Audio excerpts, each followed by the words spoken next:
I'm documenting the journey to build a one-man coaching business to a €250,000 run rate in 2025 without relying on paid ads, staff, and working every hour of the day. Each week, I'll document the strategies, actions, wins, losses, and learnings for my own accountability, and so you can implement them for yourself if you want to build or scale a one-person coaching business. Make sure to hit subscribe and follow the journey. As I promise, it's going to be real and I won't hold anything back. Welcome back to week 7 of building an online coaching business to a €250,000 run rate. This week is a little bit different. As you can see, I spent a lot of time last week vlogging and creating behind the scenes content, lifestyle content. We were away in Lisbon. Obviously, if you didn't check that video out already, do go and check it out. However, it took a lot of time and it took a lot of energy. And this week, I traveled back to Sofia on Monday. I lost the day Monday. I was so tired Tuesday and Wednesday. And I found that halfway through the week, I hadn't actually done any YouTube content. I hadn't vlogged. And so I decided this week it was probably a good time anyway to do a little bit of a recap on where things are at in terms of this journey. We completed week 6 last week. We're now, time of recording, the 16th of February. So we're a couple of weeks into February and we're 7 weeks in total into 2025. And so it seems like a good time to do a bit of a recap, see what's gone well. I did a good bit of journaling yesterday. And this video is really going to be me just sharing my thoughts and my learnings over the last few weeks and what needs to change on my end and giving you a little bit of an update. It's going to be short because I have my mastermind in 10 minutes time or so it can't be too long. So stick with it. Hopefully it's valuable for you. And yeah, this is really just me dumping my thoughts in a video. So first and foremost, it's been quite challenging this last few weeks, without doubt. And I felt some extra pressure on myself because I was publicly documenting this, where previously I could have, just kind of built at my own leisure, not had the pressure of hitting a target or hitting a goal. But I really think that has helped me to fully commit to the process. And I think one thing just to share before we start is whatever you want to achieve, you need to get really, really clear on what that is. And you need to commit to it, and you need to actually tell people and put it out there, because you will get a level of accountability and commitment that you simply cannot replicate if you actually tell the world your goal and publicly document it. Like, I think it's probably the most powerful thing you can do if there's a goal that you want to hit. And maybe that goal isn't financial, maybe it's to work with 20 fitness clients, maybe it's to do a photo shoot, maybe it's to take 5 clients through a photo shoot or a high rocks prep. It doesn't really matter what the goal is, but whatever it is, it needs to be out there. You need to be documenting, you need to be public, and you need to be very, very clear on what it is that you want to achieve. And you can then get that accountability and commitment. So one of the most important things I learned, and the first thing of 5, there's 5 things I'm going to share, 5 main things. First thing I learned was that creating value and assets and leverage is not only what I enjoy most, but it's also what comes most naturally to me. And when I think of myself growing up, I was always a kid who was the class clown. I liked to be the center of attention. I was never shy to be in front of people, causing chaos, getting in trouble. I was always the center of attention, sometimes good, more often than not bad, often lots of things that I shouldn't have been doing, got in a lot of trouble as a kid growing up, trouble with the police, trouble with my school, all of that kind of stuff. But I was always pretty good at just being out there. And I distinctly remember a kid when I was growing up, we were probably 12 or 13, and he was a close friend of mine, and he said to me one day, he was like, "You'll be famous," he said, "you'll be famous when you're older, and I'll always say I sat beside that fucker in school." Now, whether or not, famous, I don't want to be famous, firstly.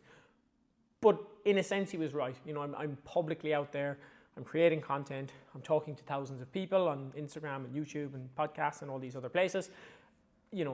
I wouldn't say that I'm famous by any stretch, but I'm certainly in the public eye, and there's certainly more people who are kind of seeing my content, consuming my content, and in that sense, he was right.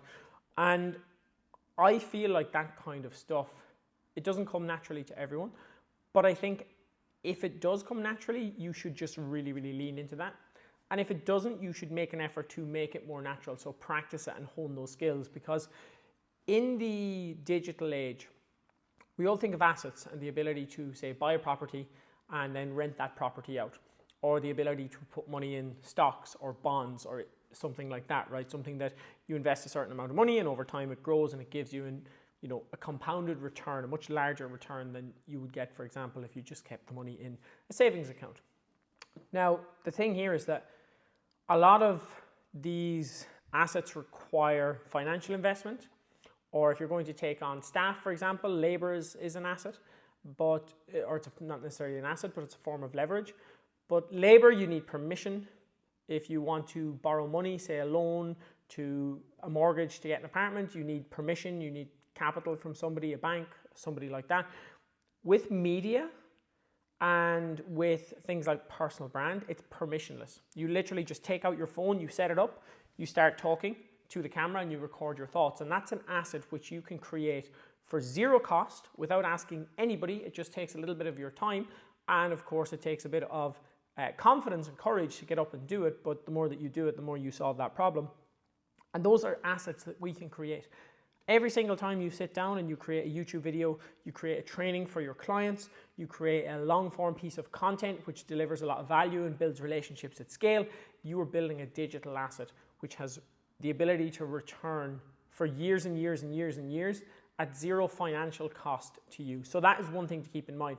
Think about leaning into leverage. Think about leaning into creating assets, creating value, creating things that will work for you while you sleep. And that's going to be a big, big part of my plan going forward this year. It always was, but I've just really seen the value of that and realized how important leverage is.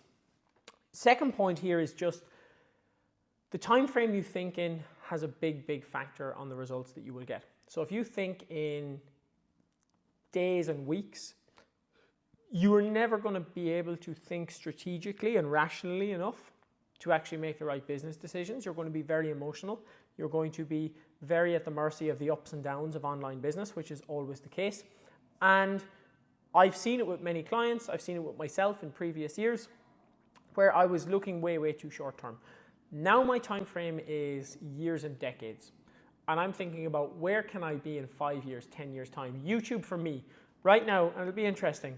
Let me know in the comments how many subscribers I have now when you're watching this video. Right now, I think I have 61 subscribers and it's the 16th of February, 2025. Potentially, it's now 2035 and I've got 1,000 subscribers and you're watching this video. Who knows? But the point here is that this piece of content and this piece of value that I've created and produced, the goal for this piece of content is like 5 years from now. I'm not expecting it to change anything majorly today or tomorrow. I'm not expecting it to have my DMs filled with potential clients wanting to work with me. But the point is that YouTube is a long-term thing. I'm thinking in terms of in 5 years' time, let's revisit it. And that's the kind of attitude and the mindset that you need. And that might sound like a long time, but the reality is I'm 30 now. In 5 years' time, I'll be 35. I still have my entire life ahead of me at 35. And so really committing to one thing and doing it right for a few years in the big picture, if I'm going to live for another 40, 50 years after that, why would I not do it right? And why would I not really focus on building something long-term that's going to last?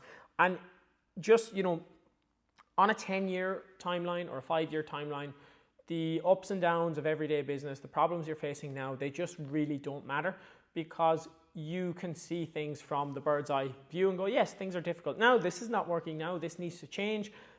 But on a 10-year time frame, if I'm committed to this one thing, I can achieve absolutely everything in that time frame. So that was something that was very, very important for me to get out of this short-term thinking and into a long-term mindset. And before, I was working in a business, just checking the time, in a business that I didn't particularly enjoy, whereas now I absolutely love what I do. And so that's allowing me to think in a longer term time frame as well, because I don't mind being in this in 10 years time.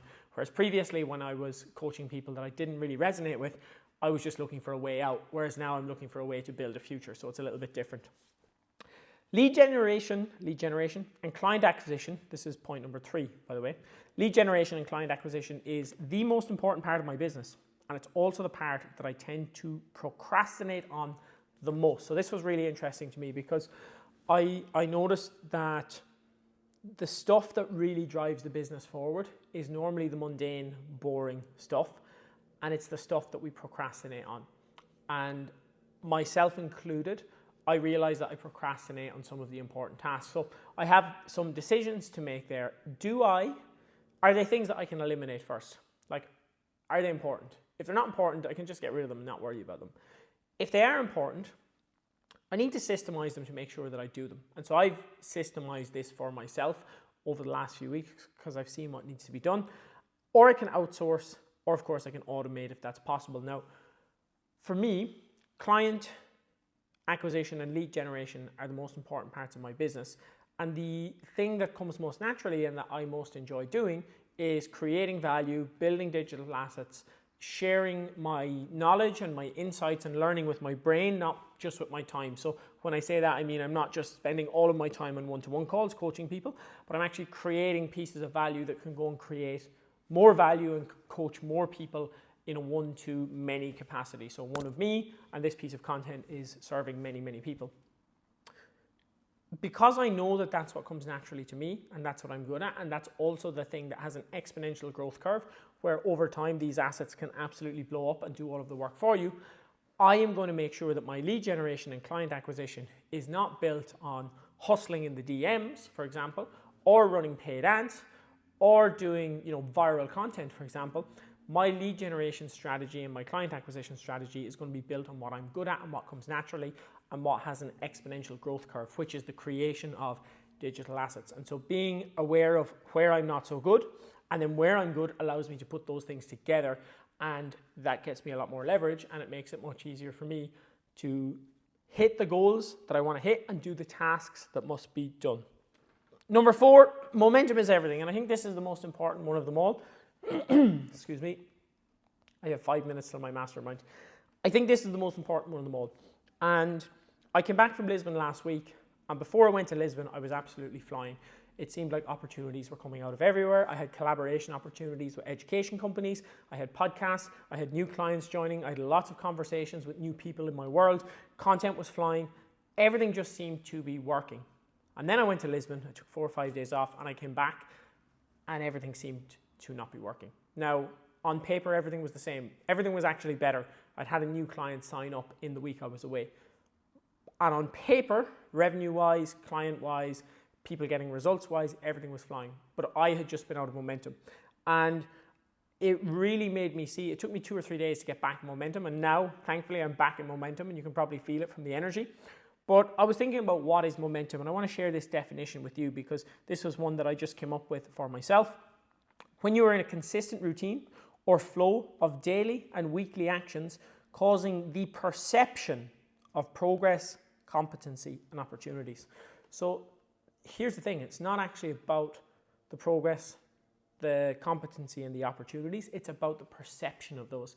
When you're in a positive headspace, when you're making things happen, when things are moving forward, you can then actually see the possibility, see the opportunity. And although on paper things might not look different, when you're in momentum, everything feels different. You perceive things differently.